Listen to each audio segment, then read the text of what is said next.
Hello, everyone. I'm very happy to be here. So I thought stories are the best way to communicate, and I'm going to start by sharing a quick story. It's called a toothpaste story. I love ideas which are about things that are part of our everyday. So this is the recommended amount, but how many of us actually use this, or how many of us use more? We all do more, right? Because this is what the advertisements show us. They show us toothpaste like a dessert, like multiple layers and toppings, and you must consume it in this delicious way. Um, so where does all of this come from? Yeah. So many years ago, decades ago, there was this guy. He came up with an idea, and which he thought was very brilliant. So he went to an organization and he pitched his idea.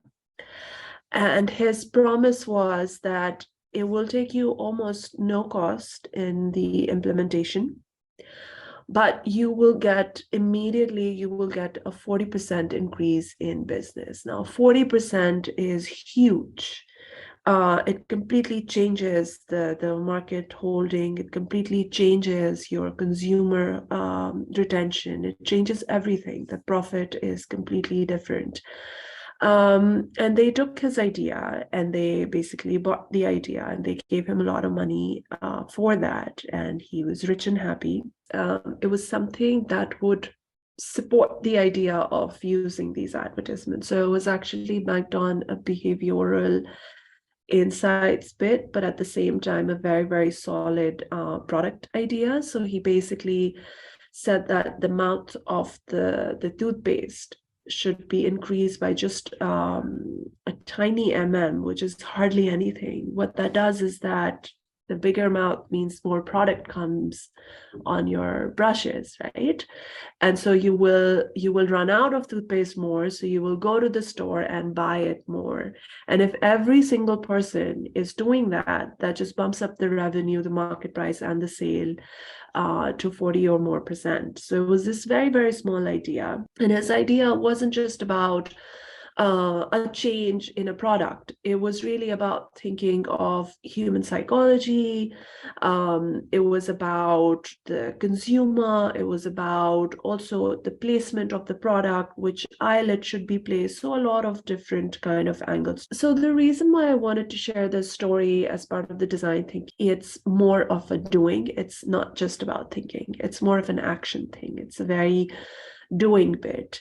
And design is, we'll cover this later, but what it helps us to do and why we must think of design in other domains as well is because it changes the way that we approach things, and everything is a mind game. Everything is about how you think, how you perceive, how you take decisions, how you actually advocate for something, how you ideate, how you prototype. So it really allows you to think differently and think of what you're not thinking of. So what do you see on the screen? It's not an error. This is not really a blank slide, but it's actually trying to say the area of influence that we have. But what happens is that we're not able to see the area of influence or the space of impact or what we should do or what we need to do unless we draw some kind of parameters around it, unless we bring a focus to this is what we want to do. For example, our idea wants to support environment. It wants to reduce the carbon footprint, for example, or pollution, or it wants to perpetuate or promote ideas of responsible consumership. So we have to draw some kind of a parameter around what we're trying to do.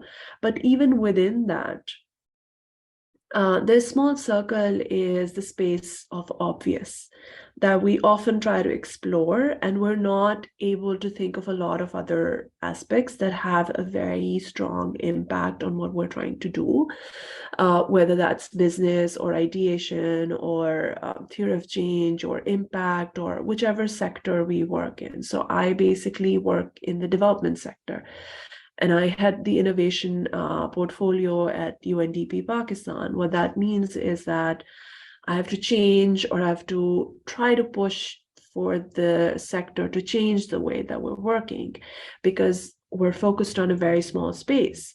But what we need to also do is explore this space of unobvious. That is actually what allows us to deconstruct problems and go towards problem behind the problem, right? If we look at the plastic pollution, for example, what we normally say is that सड़क के ऊपर या side के ऊपर, there's a lot of plastic bags, there's a lot of trash.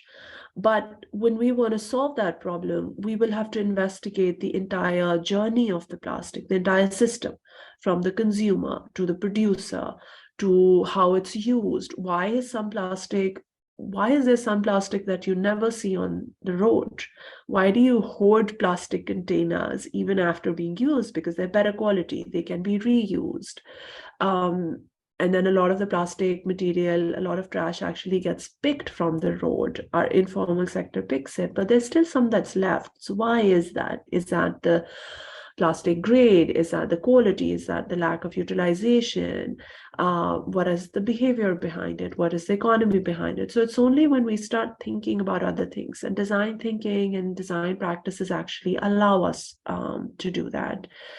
So this is called really the space of unobvious. And what it helps us is to investigate the culture of innovation, the service economy, and really the business value of design, because it's not just something that we think for good pitches, but it actually has a very, very strong revenue-based result if and when done smartly.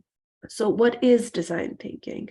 But so design really is a process, and this is an approach that you saw for problem solving, and it is facilitated by design thinking. So there's a very strong difference between design and design thinking, and I feel that it's very important to make that distinction also, because design is a lot of the times associated with aesthetics and superficial elements, but there is a problem-solving approach that basically supports that. So the difference between design or a conventional linear process and design thinking is that design can be more about individuals.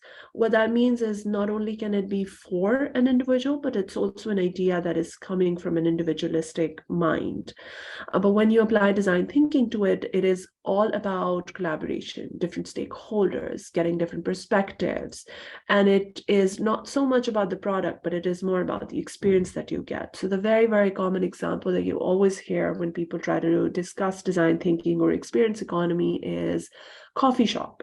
Why would you choose to go to one coffee shop versus the other? It's not about the coffee that you drink. It's about the experience, the space, the service, the experience, how they communicate with you. What are you served? Where do you sit? What is the light? What is the sensory experience? So that is actually something that makes you decide on certain things.